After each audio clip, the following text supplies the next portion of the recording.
asked briefly. "Come on. You don't have to sing. You don't have to say a word. You just have to play the piano. It's just another mass, okay? Let's get this thing done. The choir's already warmed up."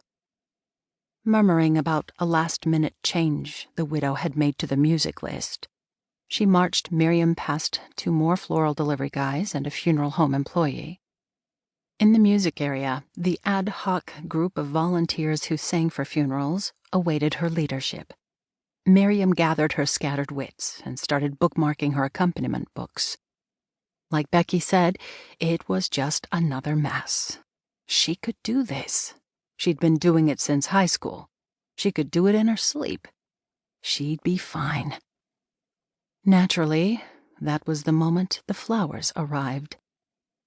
"Excuse me, I'm looking for—" "Just find a place on the stairs," Miriam told the delivery guy, waving toward the bower around the altar. Actually, they're not for the funeral." He looked embarrassed. "I'm looking for Miriam Tedesco." The choir went abruptly silent, and Miriam knew. She didn't need to look. She could smell them. Mock orange and larkspur. The same arrangement Teo had presented her with 19 years ago on the way into the courthouse, and every anniversary and birthday since. How could she have forgotten? Talia had set up the auto delivery on her father's behalf, right in front of Miriam, at the dinner table 2 years ago last night. They'd all gotten such a laugh out of it. Becky, trim in her polyester suit, set her hymnal aside and went over to the delivery man. "I'll take those, thank you." She turned to Miriam, who stared at the clumps of rounded white blossoms pierced by pink and blue and purple spears. "They're so pretty," said an alto who'd joined the choir only a few weeks ago. "Who are they from?" A moment of dead silence. Miriam didn't have the energy to explain the nuances. "Teo," she said. "They're from Teo." At the sound of her dead husband's name, silence fell. "But," the alto said, "yes, Teo's dead. My whole family is dead, I know." Miriam shoved her freak out into a deep dark corner of her mind she never visited during daylight hours, or at night if she could help it. But the niggling thought stuck its foot in the door, preventing her from slamming it shut. If she'd forgotten this, what else might be lurking on the calendar waiting to ambush her? "It's been a year," she told herself. "If there was anything else, it should have happened by now."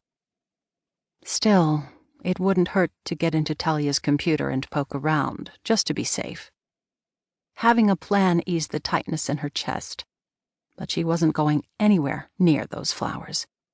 "Just put them on the organ, would you, Beck?" Becky complied briskly, as if there were nothing freakish about a floral delivery from a dead man, and returned to her seat in the alto section. Time to redirect, for all their sakes. "So," she said, "I hear we have a change in the opening song." Several people exchanged glances. She could see them asking each other, "Are we really going to just pretend that didn't happen?" Miriam made eye contact with John Merrick, a bass who'd been singing with them since the day she and Teo arrived at St. Greg's. Like Becky, he got things done. She gave him her best beseeching eyes. John sat forward. "You know," he drawled, "I don't know why we bother having a music list if we're just going to change it anyway." Anemic laughter rippled through the choir as the joke spread. "Oh, come on. You know the list is more like guidelines than actual rules." The laughter fizzled. That had been Teo's joke, usually delivered in a hilariously lousy Captain Barbossa imitation. In John's mouth, it just underscored how everything had changed. The smell of mock orange teased her nostrils. Miriam gripped the music stand as the choir eyed her nervously. What would they do if she stood up and screamed, "Do this without me! I hate this damn job, and I hate all of you!" Keep it together.